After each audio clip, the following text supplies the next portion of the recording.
Asia का रणनीतिक नक्शा बदल रहा है, क्योंकि भारत जमीन, समुद्र, हवा और इंफ्रास्ट्रक्चर में चौतरफा अपने डिफेंस मॉडर्नाइजेशन की रफ्तार तेज कर रहा है। 21वीं सदी का युद्ध क्षेत्र प्रिसीजन, रेंज और रेडीनेस पर आधारित है। रक्षा आत्मनिर्भरता हासिल करने के लिए देश इस मिजाज से आगे बढ़ रहा है कि फाइटर जेट इंजन अब भारत में भारतीयों के द्वारा और भारत भूमि पर ही बनाए जाएंगे। एक वक्त था जब कोई सोच भी नहीं सकता था कि भारत विदेशों के बजाय मेक इन इंडिया से अपनी सुरक्षा जरूरतें पूरी कर सकता है। एक वक्त था जब रक्षा क्षेत्र में सवाल उठाए जाते थे कि जब जीई इंजन्स मिल रहे हैं तो कावेरी इंजन पर मेहनत क्यों?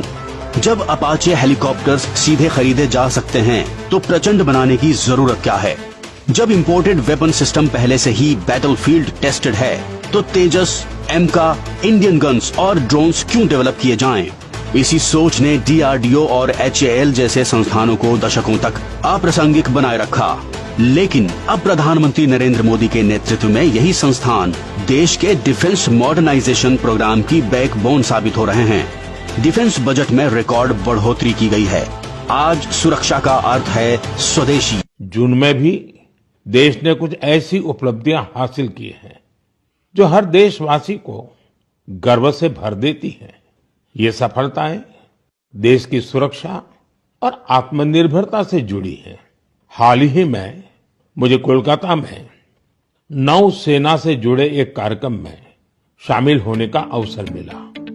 वहां आईएनएस दुनागिरी, आईएनएस संशोधक और आईएनएस अग्रय को भारतीय नौसेना के बेड़े में शामिल किया गया। इन शिप्स की डिजाइन और मैन्युफैक्चरिंग तक सब कुछ स्वदेशी है।